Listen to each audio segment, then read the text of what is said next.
Thank you very much. Good afternoon, Commissioners. Zabe Bent, Principal Transportation Planner. I'll give a very brief presentation. The main reason that we're looking at congestion pricing, as you know, is not only to protect the investment in our streets, but also to look at the associated benefits of achieving sustainable growth and reducing our impacts on climate change. We did look at several different scenarios and found that it would contribute to our goals for congestion management, sustainable economic growth, and reduce climate change impacts. In order to do that, we looked at 4 different scenarios. We started with 2 that were focused on a specific or targeted part of the city versus, in contrast to that, with a much larger citywide cordon. We found that in the case of the smaller cordon, we have high sorry, Zabe, could you speak into the mic more? We found that in the case, is that better?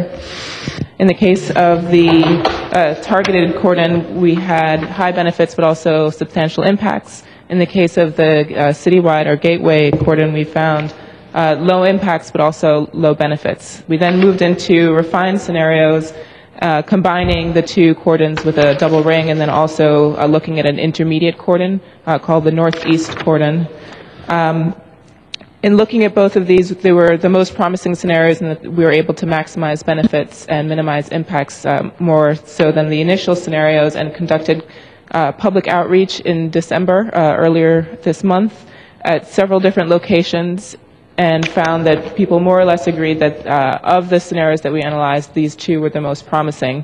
What we're asking for you today is to help us to narrow down to the most promising scenarios, the double ring and also the northeast cordon, and focus the continuing analysis on those 2 scenarios moving forward, and also to look at a key benefit and impact areas that we'll focus on. In the next couple of months, we'll look at the range of improvements, pricing policy and a discount policy, economic benefit impact analysis, which is a very key piece of information that the public was looking for at the workshops, a health benefit impact assessment, and also ongoing outreach. We will conduct more online outreach through webinars, as well as several community groups and business organizations that we're already planning with, and we'll be posting those on the website.